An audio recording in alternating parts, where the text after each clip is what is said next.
Attention! This makes absolutely no sense. Ladies and gentlemen, this is Zander's Facts. Hey y'all, what's going on? Welcome into the latest edition of the Zander's Facts podcast. I am, of course, the aforementioned Zander. We are rolling with episode 67 of the podcast here on Wednesday, June 22nd. Thank you all for listening. And remember, if you like the Zander's Facts podcast, if you think you're going to like the facts on this week's edition, because I've got a ton of facts to share, like notes, pages of notes. It's crazy. Ton of facts. But if you think you're going to like them this week, remember to click the follow button on this podcast, download this episode 67, rate the podcast, review the podcast, go on all your socials, Twitter, Facebook, Instagram, TikTok, Zander's Facts. That is Zander with a Z. And then remember to tell all your friends. Spread the facts. Zander's Facts podcast. Tell all your friends. In fact, I just thought of this today because I was there. If you go to Starbucks or any place and you make an order and the person who is waiting on you says, all right, what's the name for your order? Say Zander's Facts, because they'll be like, well, that's a strange name. Zander's Facts. Zander with a Z. Remember that. And then they'll go look up Zander's Facts. They'll be like, what in the world is Zander's Facts? So they look it up. They say, oh my gosh, it's a podcast. Oh my gosh, it's a newsletter. So then they look Zander's Facts. They read Zander's Facts. They listen to Zander's Facts. Oh my gosh, it's changed Zander's Facts. So then everybody knows Zander's Facts. What are you talking about? That is called spreading the facts. Next time you go to Starbucks, you better do that. And also, remember to read Zander's Weekend Facts, because we've got a recap of the week's top headlines every Sunday morning on Zander's Weekend Facts. It is free to read and sign up to get it in your email inbox. Do that every Sunday morning, Zander's Weekend Facts. This week, I've got a ton of facts to talk about. We had 3 big facts last week. We kind of do this week too, but I've got a main topic to talk about, but 2 kind of little topics. One of them isn't that little, but we're going to talk about them this week. First, though, start with some sports. Basketball, to the detriment of our senior NBA analyst Hillbilly on this podcast. The NBA season is over. So sad. Because the NBA Finals came to an end on Thursday night with the Golden State Warriors defeating the Boston Celtics in 6 games to win the NBA championship. Now, I don't know if you know this, but a couple weeks ago, Hillbilly was on the podcast, and we predicted the NBA Finals. This was before the finals started, and who was going to win and how many games. Both of us said Warriors in 6. So, if you're following Zander's Facts, that is yet another correct fact. Last year, actually, I proclaimed myself the king of facts because the Bucks won in 6, and I said before the finals started that the Bucks were going to win in 6.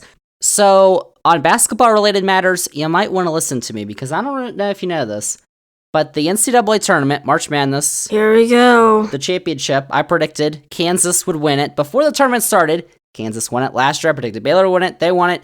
I mean, I am 4 for 4 on my basketball championship predictions on this podcast, which, I mean, it's called Zander's Facts for a reason, so. But you need to be listening to Zander's Facts for your basketball knowledge and all knowledge, because I've only got the facts too.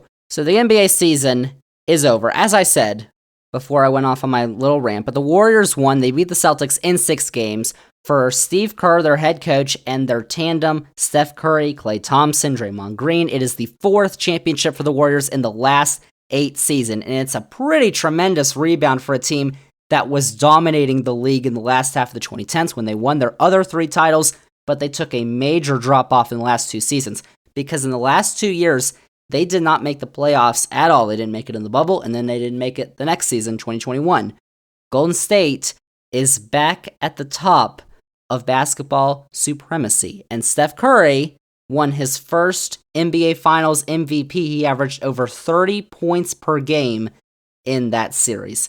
The other team are the Boston Celtics, who came up just short. There were some doubts, though, at the beginning of that series, because they won Game 1, they won Game 3. It was like, ooh, the Celtics might win this, but the Warriors won it. You would think, though, that the Celtics would be right back here pretty soon. They've got that young tandem, Jason Tatum, Jaylen Brown. They're going to be fighting some historical doubts, however, because, as you may know, it is very difficult to be one of only 2 teams out of 30 to make it to the NBA Finals. The Durant, Westbrook, Harden Thunder, back in the day, they only made the finals once, and they lost it in 5 games. The Raptors haven't come anywhere close recently, except when they had Kawhi that 1 year in 2019 when they won it. So it's going to be interesting to see what happens to Boston and a bunch of other teams this offseason. And speaking of the offseason, the NBA draft takes place on Thursday, tomorrow, if you didn't know. The big names in the draft are those at the top. We've got Paolo Banchero from Duke, we got Chet Holmgren from Gonzaga, and we got Jabari Smith from Auburn. So those three guys are almost assuredly going to be selected in the top three. And all three of them impressed at the collegiate level last year. All of them were freshmen, so they did the one and done thing. But of course, Chet Holmgren is the skinniest player I've ever seen. He's 7 feet tall. He's not even 200 pounds, I think. Like, seriously. Whoa. It may not happen, but if I was a general manager for the NBA, for the Orlando Magic who have the first pick, I would select Paolo Banchero with the first pick. Because I will just say I watched most of his games last season with Duke. He's pretty good. It's pretty clear that he is ready for the league and probably is going to be a force in the league in a couple years. I'll just say that. Zander's facts. My basketball predictions come true, just to let you know. So the Magic have the first pick, and there isn't really any clear direction that they're going to go in at the moment, so we'll see on Thursday, I guess. But the Thunder and the Rockets round out the top three. The Kings and the Pistons are also in the top five, and that's the NBA draft, which takes place Thursday night at 8 o'clock on ABC and ESPN. So that's one date, big time, in the NBA offseason. But there are some other offseason dates to keep a track of, including July 1st, when free agency moratorium starts, which is when deals on free agents can be reached with teams, and they can start negotiating at 6 o'clock on June 30th, 6 o'clock p.m. Eastern. And then July 6th at noon is when free agency officially begins. So free agents can then begin to sign deals with teams, and then we start to see what the teams are going to look like next year. So then, going to October, training camps begin on October 4th, and then the season, the 2022-23 NBA season, starts in its usual mid-October timeframe. But until then, we are done with basketball. We are taking a break until October. What did he say? Because we've got plenty of other facts to talk about, like this thing that I found in Texas this week. Uh-oh. Well, you probably know what I'm talking about, but before we get to our main topic this week, we're going to talk about what Republicans in Texas are up to, because you never know what is going on down in Texas. If you will remember, though, way back in 2020, when the RNC was going on, the Republican National Convention, the Republicans crafted their party's platform like each party does every 4 years at their convention. Well, actually, you don't remember that because they didn't do that. They reused their platform from 2016. They did, however, issue a one-page resolution that stated the party, quote, has and will continue to enthusiastically support the president's America First agenda, unquote. Trump, the president at the time. One of the final steps in becoming the party of Trump.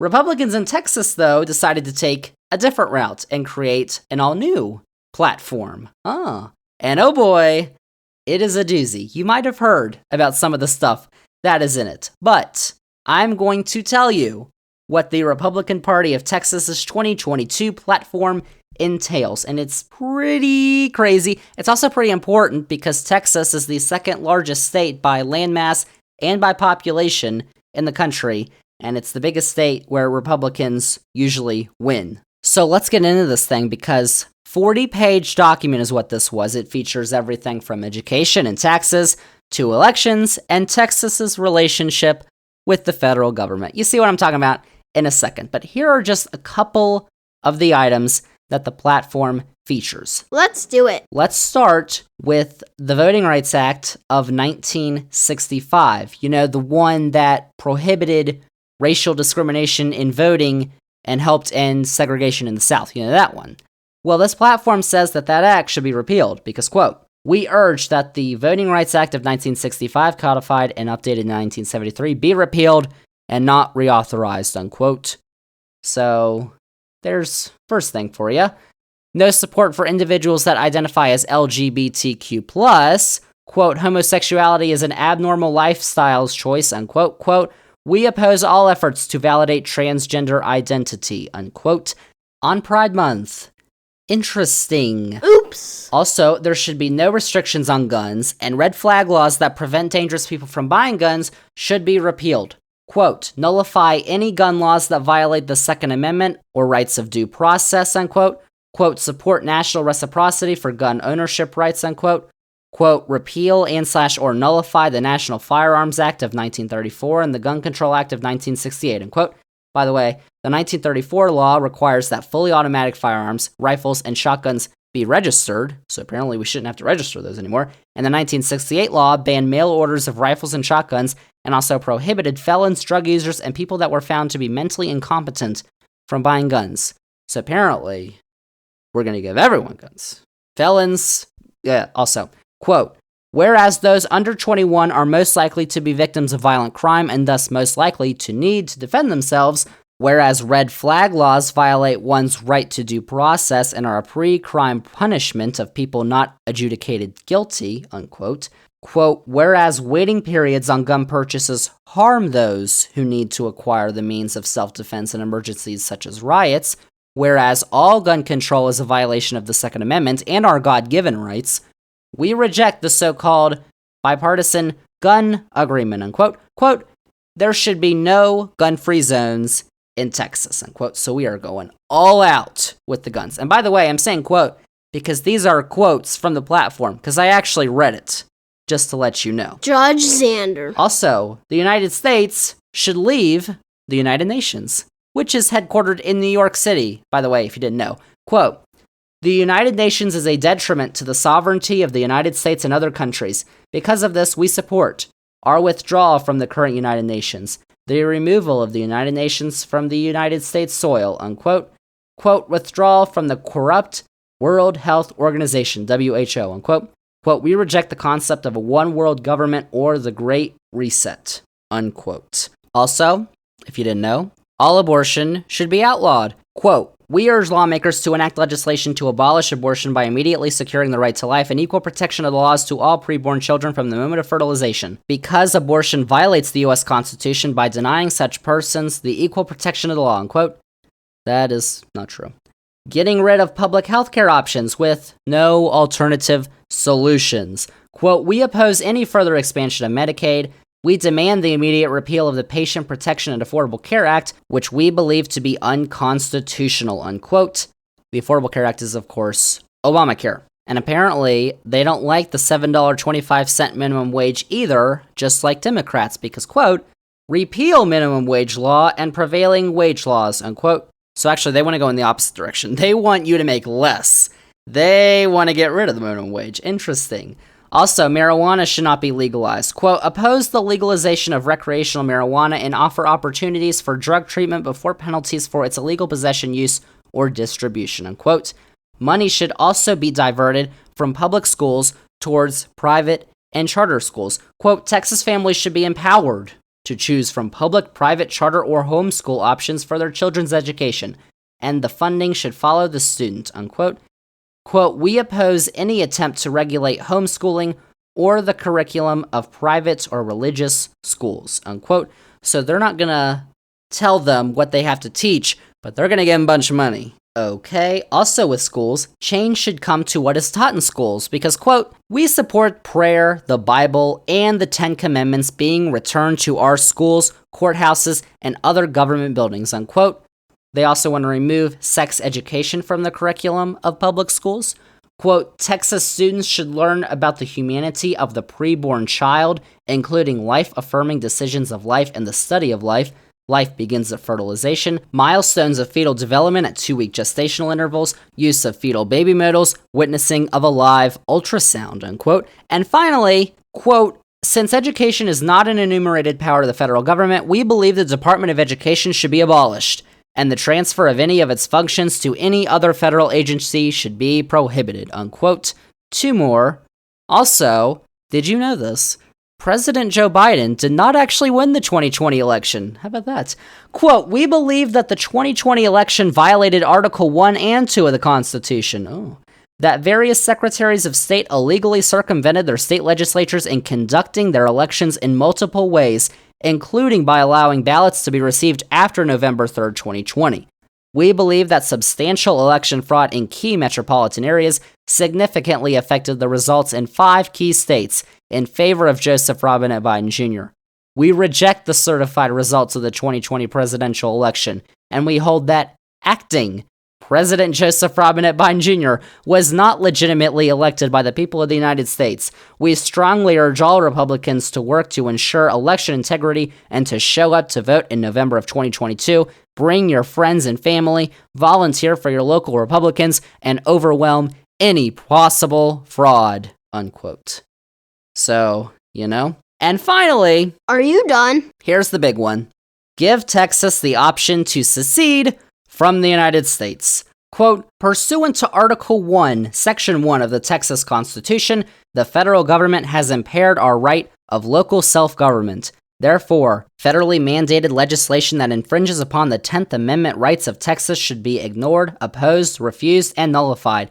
Texas retains the right to secede from the United States, and the Texas legislature should be called upon to pass a referendum consistent thereto, unquote. Quote, we urge the Texas legislature to pass a bill in its next session requiring a referendum in the 2023 general election for the people of Texas to determine whether or not the state of Texas should reassert its status as an independent nation, unquote.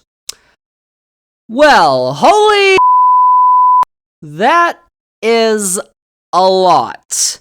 Obviously, there's a ton of crazy stuff in there, but the last point, as you may have thought, is what has brought pause and attention. Texas retains the right to secede from the United States. So, Texas Republicans might want to secede from the United States, become an independent nation as they were for 10 years before it was annexed by the US in 1845.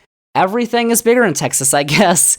Even the craziness. Now, it's not like we're actually begging Texas to stay. I'm sure that the other 49 states would do perfectly fine without Texas.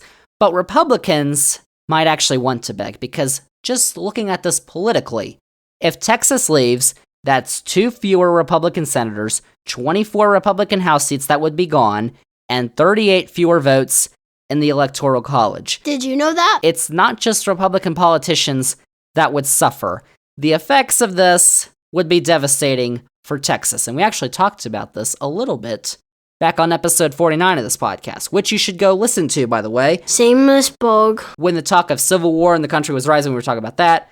Talked about that on the podcast because we had crazy stuff. But also, this is crazy. This is crazy stuff too. It ain't gonna happen. But let me just say, if Texas leaves, there goes all the federal funds that the state gets. Federal aid funds account for 32.6% of the state's revenues. And I don't think that people in Texas would be kind to pay the government more money because they seceded, and the government needs more money to pay for their services.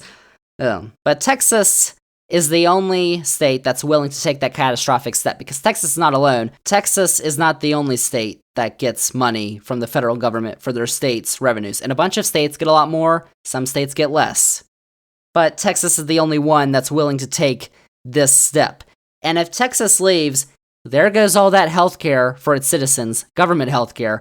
Texas had 4,286,051 Medicare beneficiaries in 2020. They had 4,034,937 people enrolled in Medicaid, things which the Texas GOP would rather abolish anyway. And because they're not a part of the United States, they wouldn't have. So all those people would be like, where's my healthcare? They'd be like, oh, sorry, we took it away. And then be like, oh, why would you do that? Well, Republican stuff.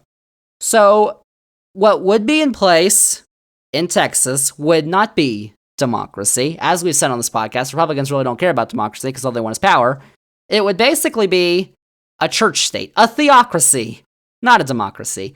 If you know, there are only 6 countries in the world that are theocracies, including Afghanistan, Iran, Saudi Arabia, and Yemen. Spitting the truth. And I don't think I'd like to live in any of those countries with oppressive governments. But I guess that's what Texas wants. Or the Republican Party. I don't know.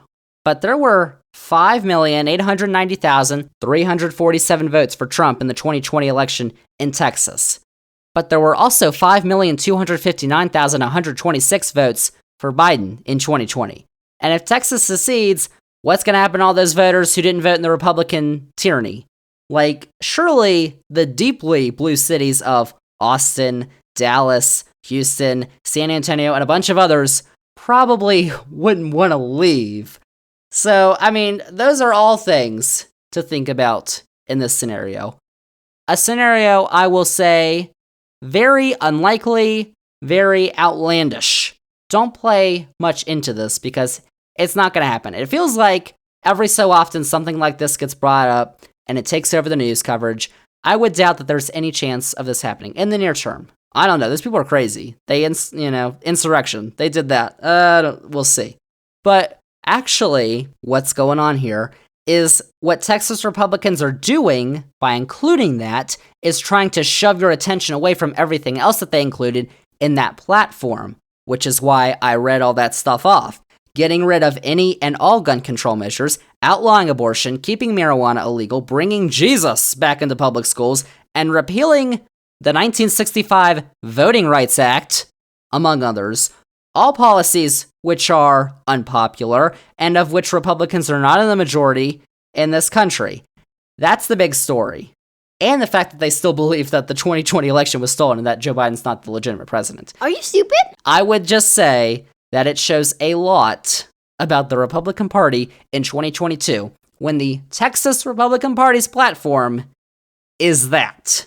So I just want to remind you, because you all are thinking, well, I can't believe Joe Biden is causing inflation. He's got the gas prices go so high. I'm not going to vote for him. Well, the alternative is that, what I just read. Also, all the stuff that you just blabbered, or I just blabbered, about inflation and gas prices, we're going to talk about, like, right now on this podcast, because let's get to our main topic for the day. Tell me. The economy. It's the economy, stupid. James Carville. Specifically, what's going on with gas prices and inflation. Now, these are topics that we have touched on this podcast before, but I felt like we need to revisit them this week because a lot has changed and people are still thinking stupid stuff. So I had to get the facts out, bring them out, make sure you knew the facts, because I got a lot of facts on this issue. True. So let's talk about them.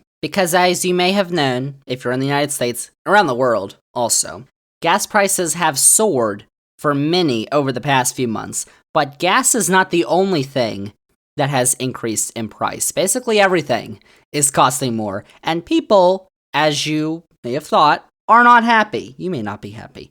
So let's get down to why inflation is happening and why gas prices are up. And because everyone loves someone to blame, y'all are blaming someone, and I know who it is. I'm going to give you some people who you can blame. Just wait until I get done with this podcast. That's nice. Plus, we're going to get into what the future could hold for the economy. So let's start off with what's behind the rise in the price of goods. And I do have to mention that I did talk about inflation and gas prices on this podcast, episode 41, if you want to go back and take a look at that. That is from November of last year, so a lot has changed since then. So let's just give a quick look at what has caused inflation once again. There's several explanations, several reasons, but before we do that, let's look at what is going on right now. Let's get into the numbers, because back when we talked about this in November, we found that the Consumer Price Index, the CPI,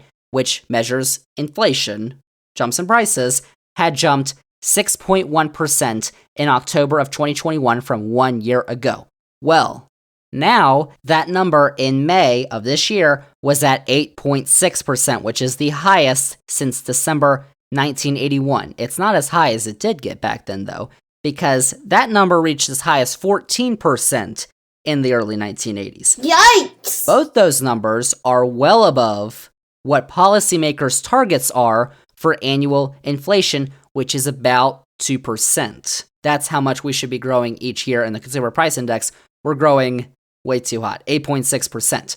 The Consumer Price Index, CPI, if you didn't know, comes from the Labor Department, and it calculates the prices of various goods and services to see what change there has been from 1 year ago to now. So say I'm looking at a car, or the average of cars, and I look at the cars, the prices, the average price from a year ago, then I look at it from today, the consumer price index sees that jump. Let's just say it's 8.6% higher. So there you go. When you take out food and energy prices from the CPI, though, it was up 6% from last month. So when we take a look at the individual sectors of the CPI, food and energy, of course, are leading the charge in the increase. Food costs are up 10.1% over the past year. Energy prices are up 34.6%. Fuel oil is up 106.7%. It has doubled. Shelter costs are up 5.5% over the last 12 months, and shelter costs actually account for nearly a third of the CPI. Another issue have been vehicles, which are in low supply due to supply chain shortages, which we're also dealing with. Used vehicle prices are up 16.1% over the past year. Travel prices are increasing too, which is expected because people are getting out after COVID. They couldn't go anywhere. Now everybody's going everywhere, it seems, which is slow down, people. Flight prices are up 38% over the past year, and hotel prices are up 22%. That's a lot of numbers. And also, when we were looking at this back in November, the average price for a gallon of gas in the US was $3.41. That number is now $4.97, which is actually lower than a week ago when it was at its all-time high, just above $5. And this is all happening while wages are not increasing as fast. In fact, on a year-over-year basis, real average hourly earnings were down 3%, which means that buying power has decreased. Your buying power has decreased by 3% on average. So, what is causing the rise in prices? Well, there's several things, including coming out of the pandemic can be to blame.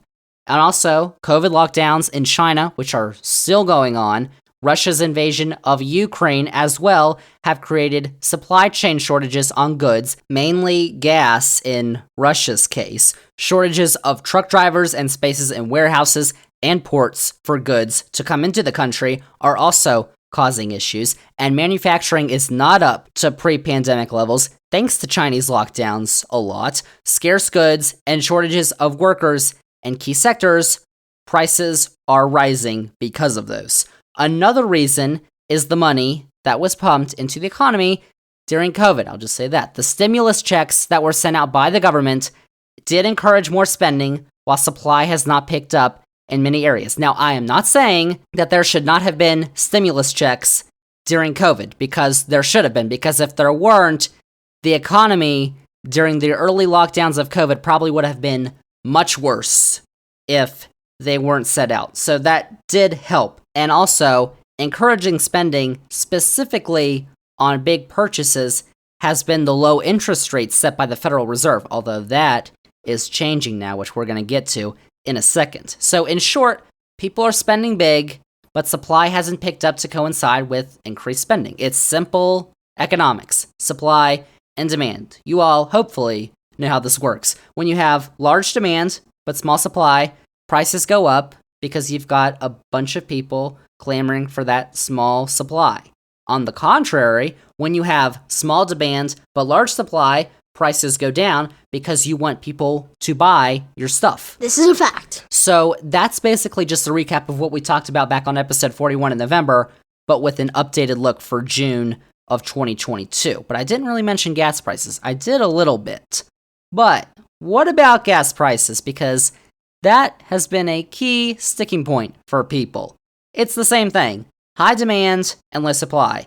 It's not the president, Joe Biden, pushing some button on his desk to make gas prices go higher, even though that is what some people think.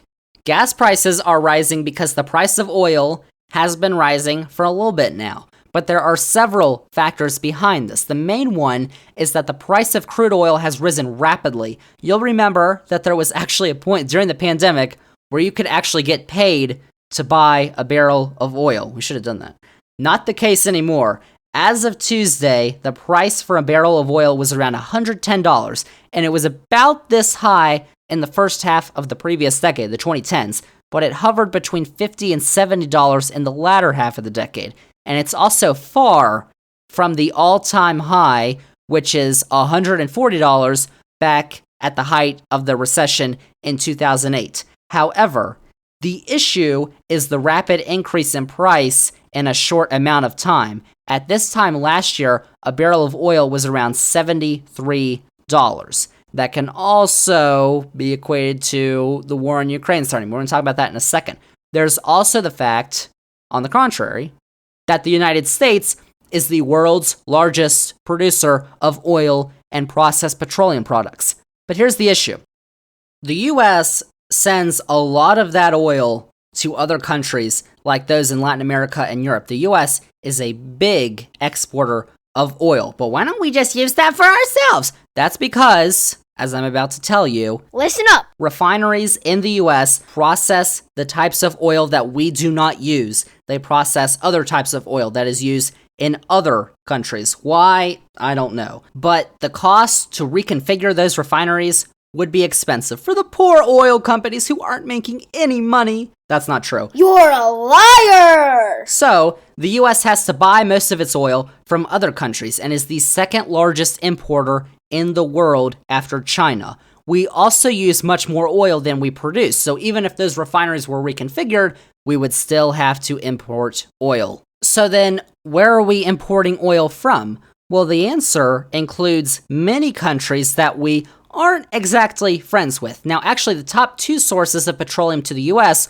are Canada and Mexico, our neighbors, who were Canada, we're friends. Mexico, their president, I don't know. But it gets murky after that. Last year, 2021, Russia accounted for 8% of imports, Saudi Arabia accounted for 5%, and Colombia accounted for 2%. Saudi Arabia is a part of OPEC, but the US also gets oil from other countries in that group, including Iran, Iraq, the UAE, United Arab Emirates, and Venezuela. Now, I wouldn't consider all of those to be friendly with the US. Just saying, we've had a couple wars with a couple of those countries.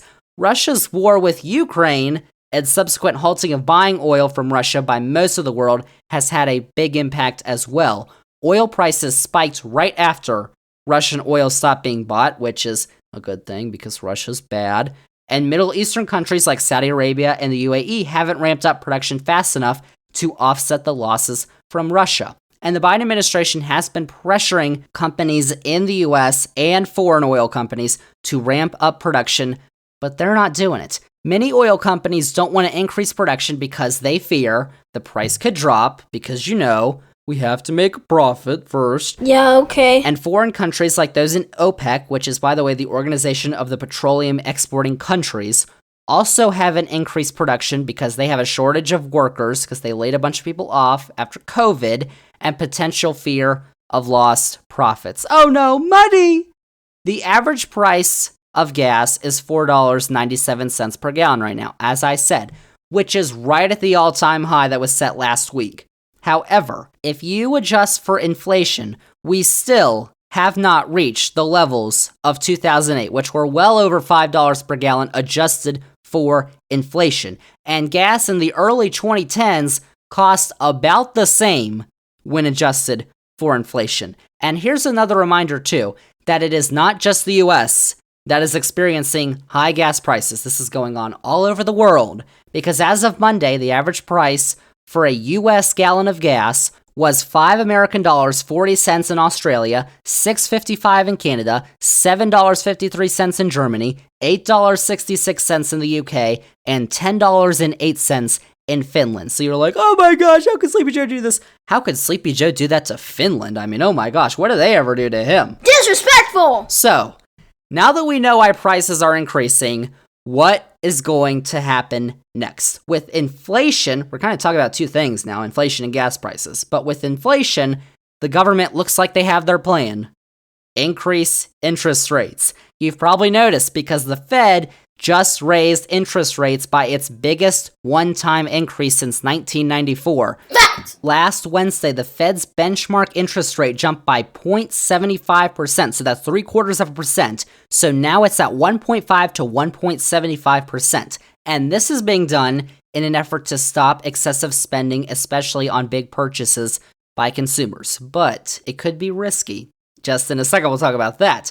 And there's also supply chain shortages, which have also been a major factor in the excessive inflation. And those, hopefully, should ease their way back to normal over time because China's COVID lockdowns have been a major factor in this, and hopefully they will ease up in the near future. However, economic analysts are now saying something they weren't just a few months ago, that the US could be headed in the next year, bear with me, for a recession. Oh my gosh, Zander, how could you do this to us, a recession? First off, I didn't make the rules. Second off, yes, hold your horses' whinies. Because I know a bunch of you just whined when I said that. Quit your whining. Because while most aspects of the economy are healthy at the moment, like consumer spending and the job market, the sudden increase in interest rates could bring a jolt to the economy that could be harmful. So when we take a look at the stock market, I mean, we're looking at it back in November on the podcast, and it was doing pretty well.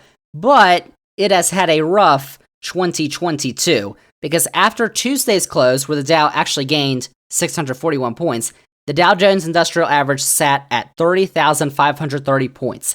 The issue is that it is down nearly 16% from the beginning of the year and almost 10% from 1 year ago today. The NASDAQ, which is currently at 11,069 points, nice, is down 29% from the beginning of the year and 21% from a year ago, while the S&P 500, which is currently sitting at 3,764 points, is down 21% this year and almost 11% from a year ago. So the stock market hasn't been at this level since early 2021. A bear market could be in the near future, we'll see, but we also aren't sure where it could go, because it could go right back up to record levels. We don't know. We'll see. But there's also the worry of stagflation, which is a term that is being used recently, which you were like, what is stagflation? Well, stagflation could bring a mixture of high inflation and slow economic growth. Economists believe that the unemployment rate is going to increase from where it is right now at 3.6% due to the Fed raising interest rates. Now, if the unemployment rate starts to increase before the rate of inflation goes down, the CPI, that could be the signal for stagflation, which is what happened in the 1970s. But let me just say, because you all freaked out, 1970s were not very good. But economists do not see any potential effect to be the same as what happened then. So hopefully that's true. Now, in regards to oil, production is rising, which we need. And there appears to be short-term relief because gas prices could continue on their downward trend for the next few weeks, but not very much, just, a little bit.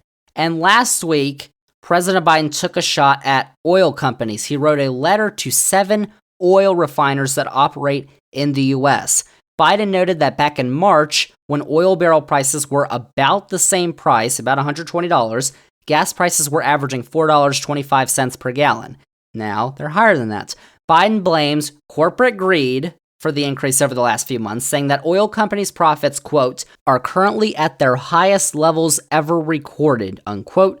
So, Biden's actually right about that because ExxonMobil, which is the U.S.'s largest oil company, reported a net profit of $5.5 billion in the past few months. Chevron posted its highest quarterly profit in nearly a decade, and Shell had its highest earnings ever recently. Of course, all these companies are doing is raking it in for their company leaders and their shareholders because, those are the people that we should be caring about the most, not the people who are actually, going to their jobs paying for gas. No, we need to give the money to the company leaders who are already making billions. That's not a fact. But also, Biden claimed last week that there were over 9,000 oil drilling permits across the U.S. that are going unused at the moment. And PolitiFact rated that claim as mostly true, saying that the only issue with it was he did not include the explanation that it takes time for companies to begin drilling. But it is correct that at the end of last year, there were 9,173 approved and available permits to drill oil on federal and Indian lands in the United States.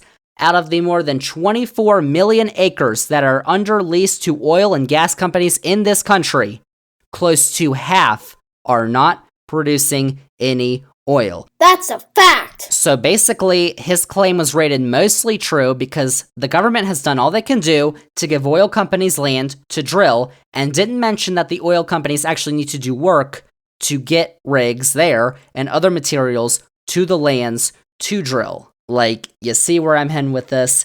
Many oil executives also believe that an oil price crash is coming. In the past 8 years, we have had 2 of those, 2 crashes. So it's probably going to happen. The question is when. And that is why production is not being ramped up, because it would cost oil companies more and it would potentially decrease profits, especially if there's another oil crash. Oh no, you're not making as much money. That's terrible. That was dumb. There's also the fact that in Biden's first year in office, the U.S. produced an average of 11 million barrels of crude oil per day. That number in Trump's first year was 9 million. Now in 2019, that number was 12.3 million. But forecasts from the U.S. Energy Information Administration have that number reaching 12.4 million next year, which would be an all-time record. So we'll see. And also, you're probably listening to this podcast and you're like, oh, Zander's not talking about the Keystone XL pipeline because Biden got rid of that and that would have been the savior to all our problems, right? Oh, yeah. I don't think so. Well, sorry to burst your bubble, but the talk that the Keystone XL pipeline would be saving us right now is a pipe dream. See what I did there? The pipeline, which President Biden revoked the permit on for federal lands, would not be complete and would still have a couple years left until completion right now. It was only 8% complete when the permit was pulled last year, so I don't think it'd be ready right now. That pipeline would have increased the flow of crude oil from Canada to the Gulf Coast. Yet, we have places we can drill for oil here in the US. Just seems like something to blame Biden for, which doesn't make any sense because it wouldn't have any effect at the moment. We're already getting oil from Canada, including from the original Keystone pipeline, which follows the exact same path through the US, and we still have land, a ton of land, 12 million acres to drill for oil in the US. And you're talking about, I said earlier that all those companies have refineries that are for foreign oil. Well, if you make a refinery for domestic oil, problem solved. Like, you can do that before you start drilling at a new location. I don't know. And even if it was operational at the moment, the Keystone XL pipeline, it really wouldn't be the end-all, be-all to stopping high gas prices. So people need to, get over it and live in the real world, because I don't know what you're hearing on Facebook, but I'm just going to assume that your Facebook friends are not a bunch of economists who know what they're talking about. So I'll leave it at that. Need some ice for that sick burn. But also, there's also recent news that has come out that Biden is considering a gas tax holiday. However, if there is a suspension to the federal gas tax, which is right now 18.4 cents per gallon, it would only save the average person about $50 through the end of the year. That's estimated, and federal tax revenue would drop by about $20 billion. Critics are also arguing that a suspension would also worsen inflation because it would increase demand for gas and it would promote people to go out and spend, which you can spend on stuff, but just don't go crazy, which people might do because, And Biden is expected to make his decision on that by the end of the week. Now, just for a moment, because you all heard gas tax, and you're like, oh, well, my state implemented a gas tax, or my state was talking about a gas tax. I had to talk about Virginia, my home state, because Governor Glenjamin is arguing for a state gas tax holiday for 3 months.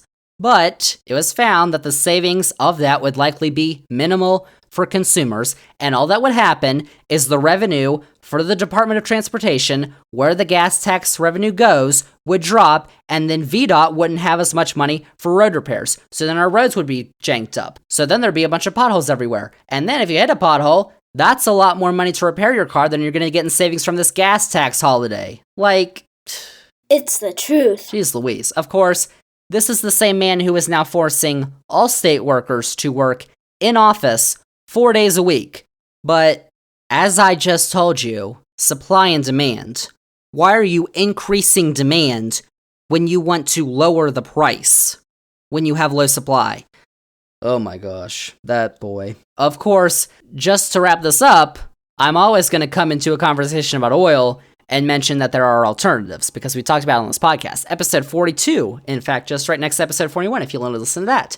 Ramping up production on wind, solar, hydro, and other renewable energy sources has got to be a priority for the US and others around the world. And Biden has prioritized that, which is why a bunch of people are getting angry. Oh, you're taking away my oil, my coal. Well, oil and coal are not going to be around forever. We're going to run out of them someday. We've basically run out of coal in Appalachia, and now it's one of the poorest regions in the country.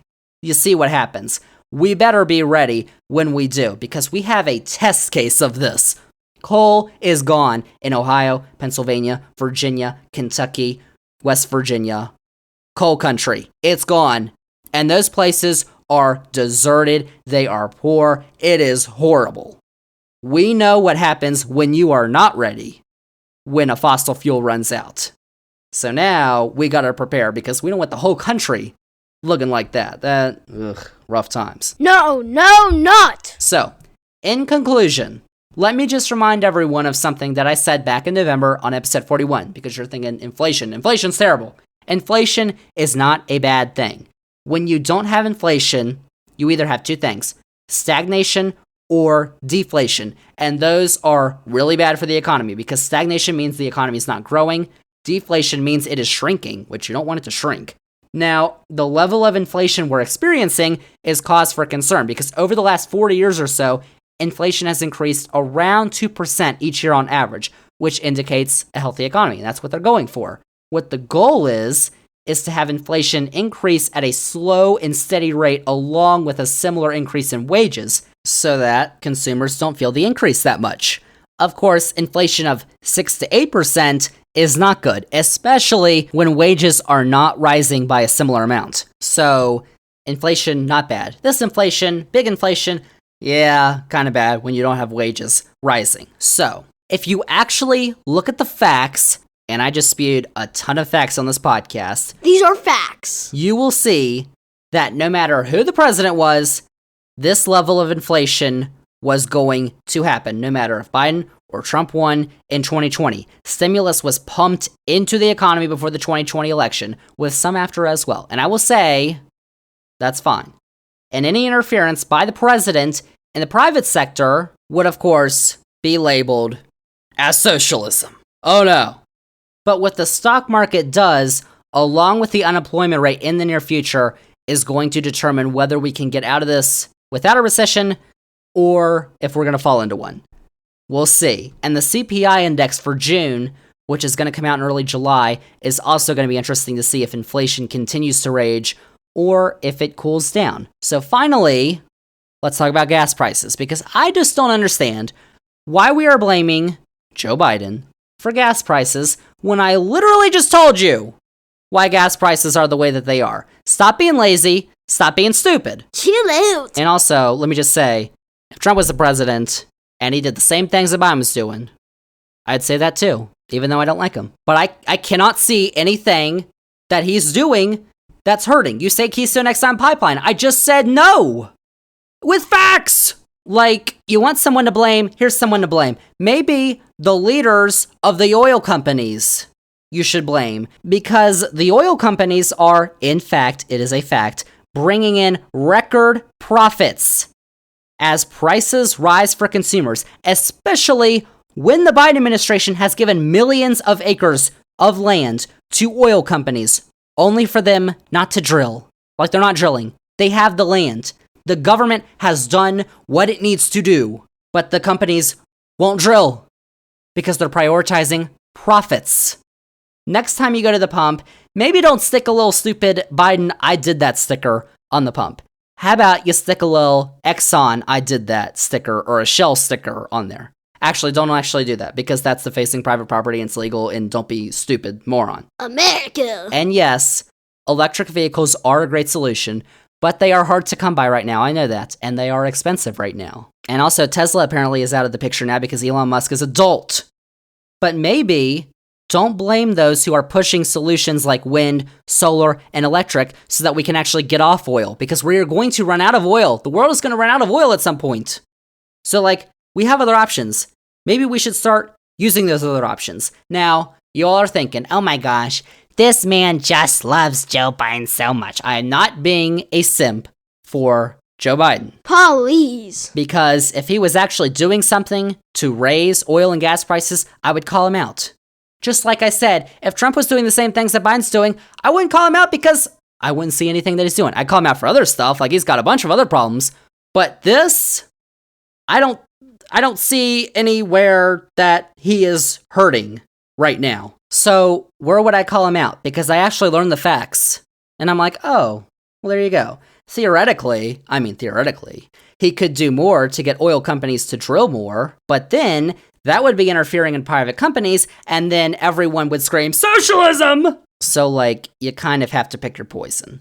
So that's what I got. So there you go.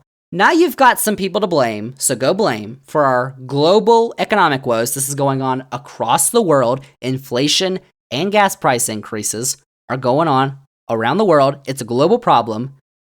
So you've got some people to blame, and you've got some facts to back you up. There you go. Zander's facts. Zander's facts. Oh my goodness. I think my head's starting to hurt. I just spread so many facts to you all. That's pretty crazy. All right. Well, that is what I've got for that topic. That's what I've got for my other topics. That's what I got for episode 67 of the Zander's Facts podcast. Thank you all for listening. And remember, if you liked all the facts, did not spread any lies. Truth. We get it. If you liked all the facts that I spread on this podcast, remember to click the follow button on this podcast, download this episode 67, rate the podcast, review the podcast, go on all your socials, Twitter, Facebook, Instagram, TikTok, Zander's Facts, that's Zander with a Z. Go subscribe on YouTube. Zander's Facts is on YouTube, including this episode, which you can listen to with a nice background. Oh, it's so nice. You can check out Zander's Weekend Facts from Substack, the newsletter, which comes out every Sunday morning. It is free. You can sign up to get it in your email inbox every Sunday morning. Go do that. You can check out the link tree. It's got every Zander's Fact link that you need, including all the social medias,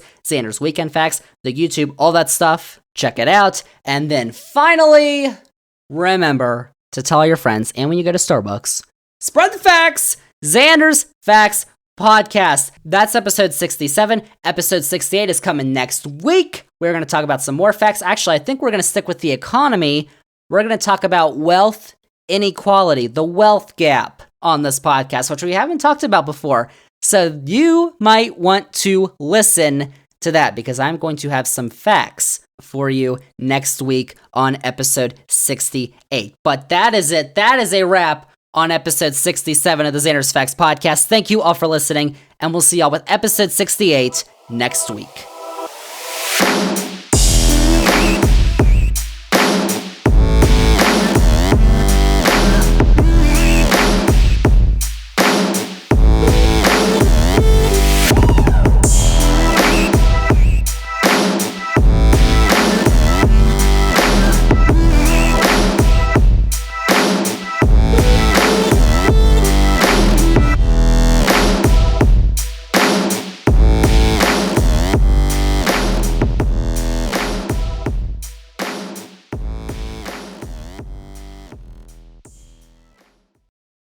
That's a lot of facts.